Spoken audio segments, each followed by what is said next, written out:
کوئی شک نہیں ہے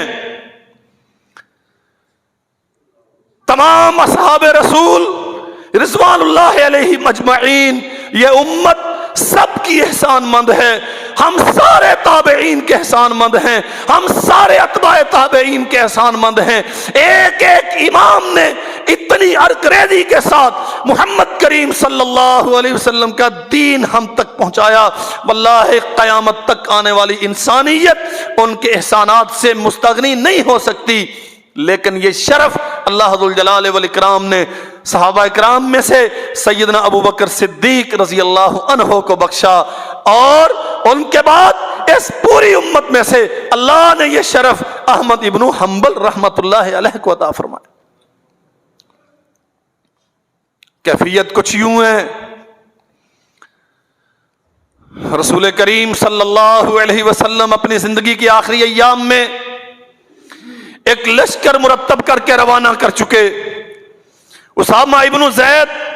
رضی اللہ عنہما سالار لشکر ہیں۔ ابھی لشکر مدینہ سے تھوڑا سا باہر تھا کہ سرور کونین کی طبع زیادہ علیل ہو گئی، وہیں پہ رکے رہے، کچھ واپس لوٹ آئے، حتیٰ کہ اس روئے زمین کا سب سے بڑا حادثہ ہادی کائنات صلی اللہ علیہ وسلم وصال فرما گئے، دنیا سے تشریف لے گئے۔ اب کیفیت بڑی عجیب ہے، بار خلافت ابو بکر کے کندھوں پہ ہے، اور عجیب و غریب قسم کی چہمگوئیاں، فلاں قبیلے نے اسلام چھوڑ دیا، فلاں نے یہ کر دیا، فلاں علاقے میں یہ ہو گیا۔ ابو بکر صدیق نے امور خلافت سنبھالنے کے بعد سب سے پہلا کام یہ کیا، اسامہ جاؤ وہ لشکر جو سرور کونین نے مرتب کیا تھا اسے لے کے اسی محاذ پہ چلے جاؤ جس کا اللہ کے نبی نے حکم دیا تھا۔ دعویٰ ہے محبت اور ہیں، لیکن اس راہ محبت کی پرخار وادیوں میں جانا اور آبلا پائی کے یہ سفر اختیار کرنا یہ کچھ اور ہیں، داستان طویل ہے۔ ابو بکر کیا کر رہے ہیں؟ مدینے پہ دشمن حملہ آور ہوں گے، فرمایا رسول اللہ کا فیصلہ ہے یہ ہو کے رہے گا، حتیٰ کہ یہاں تک کہا اور مجھے ڈرانے والوں، اگر مدینے پہ جنگل کے بھیڑیے آگے حملہ کر دے اور ابو بکر کے جسم کا گوشت نوچ کے لے جائیں، ابو بکر تب بھی وہ کام کرے گا جو رسول اللہ نے کیا تھا صلی اللہ علیہ وسلم۔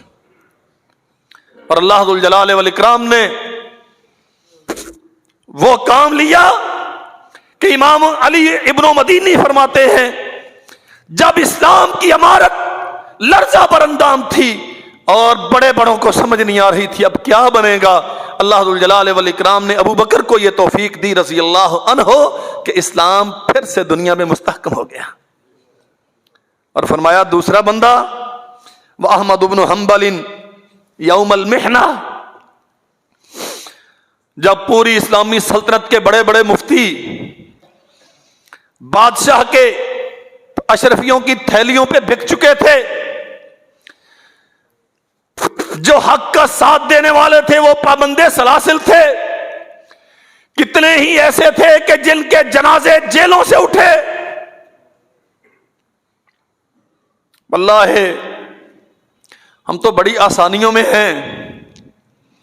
لائبریری سے کتاب اٹھا لی اور جو جی چاہا پڑھ لیا اس کے مطابق، ہمیں تو اسلام پلیٹ میں رکھ کے ملا، ہم نے تو کوئی راتیں اسلام کی تلاش میں صعوبتوں کے سفر کرتے ہوئے طے نہیں کی، ہم نے تو شاید زندگی میں ایک دن بھی بھوک نہیں کاٹی اسلام سیکھنے کی وجہ سے۔ امتیوں، آج جس نبی کا کلمہ پڑھتے ہیں، جو اس نبی کے دین کے ساتھ مخلص تھے نا،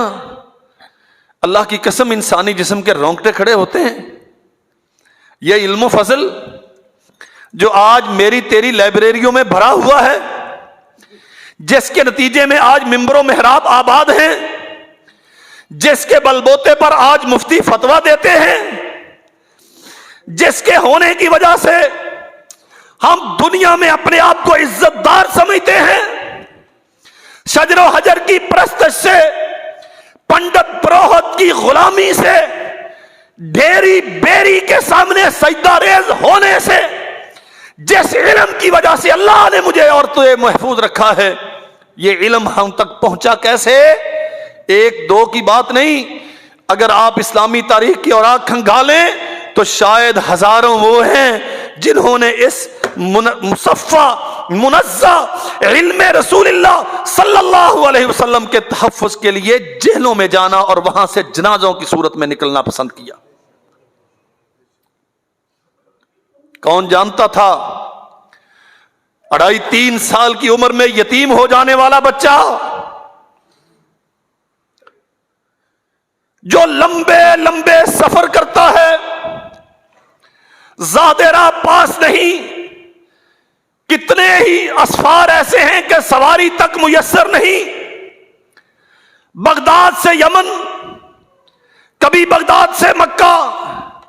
کبھی یہاں سے بصرہ، کبھی قاہرہ، کبھی مصر، اور کہتے ہیں اگر میرے پاس زیادہ راہ ہوتا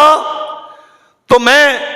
امام جریر ابن عبد الحمید سے حدیث رسول کو سننے کے لیے ایران ضرور جاتا۔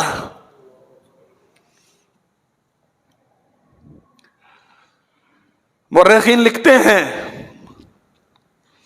سفیان ابن عیینہ رحمت اللہ علیہ عبداللہ ابن عباس کے شاگرد رشید تھے، اور مسجد الحرام کی مسجد حدیث کے شیخ الحدیث تھے۔ ان کے پاس،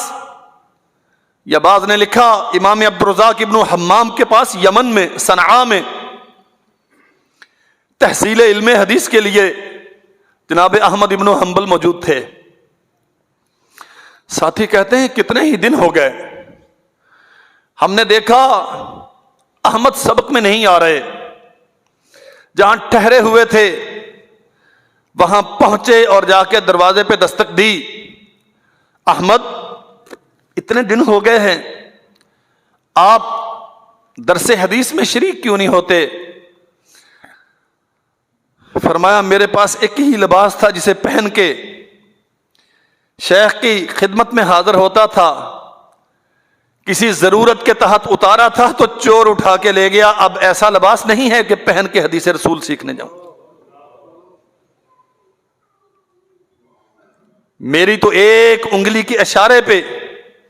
احادیث کی لسٹ میرے سامنے اوپن ہوتی ہے نا، اسی لیے تو ہم قدر نہیں کرتے ہیں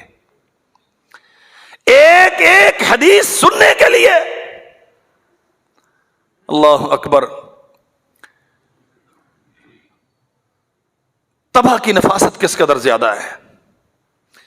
خودداری اور غیرت کا معیار کیا ہے۔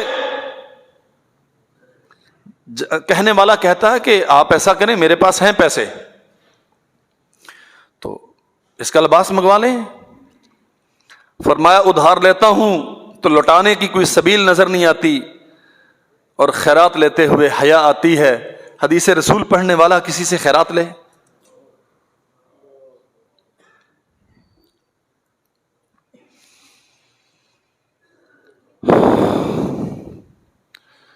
کہا میرا یہ کام ہے، آپ مجھے اگر میں آپ کو کاغذ قلم دوں تو یہ لکھ دیں گے؟ فرمایا ہاں وہ کام لکھ دوں گا، لیکن اس کی عوض مزدوری لوں گا۔ مزدوری کر کے 1 درہم کما کے اس کا لباس خریدا۔ اور حدیث رسول سے محبت کس قدر ہے، بیوہ ماں کا یتیم بچہ یحییٰ ابن معین بیان کرتے ہیں، ان کے ساتھی تھے رحمت اللہ علیہ، کہتے ہم بغداد سے نکلے تھے کہ مکہ مکرمہ میں جاتے ہیں، بیت اللہ کا طواف کریں گے، اس کے بعد امام عبدالرزاق بن حمام کے پاس یمن میں جائیں گے اور ان سے رسول اللہ صلی اللہ علیہ وسلم کی احادیث سیکھ کے آئیں گے۔ کہتے ہیں ہم طواف میں تھے کہ امام عبدالرزاق ابن حمام رحمت اللہ علیہ پہ نگاہ پڑی۔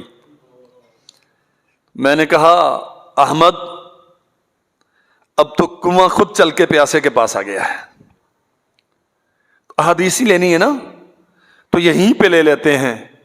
معیار کیا ہے, رسول اللہ کی حدیث کا احترام کیا ہے, اور محدثین کی دل میں قدر کیا ہے. کہتے ہیں یحییٰ مجھے اللہ سے شرم آتی ہے کہ ہم گھر سے تو یہ نیت لے کے نکلے تھے کہ شیخ کے آستانے پہ ان کی خدمت میں حاضر ہو کے حاصل کریں گے, اب یہاں راہ چلتے ہوئے لیتے ہوئے مجھے شرم آتی.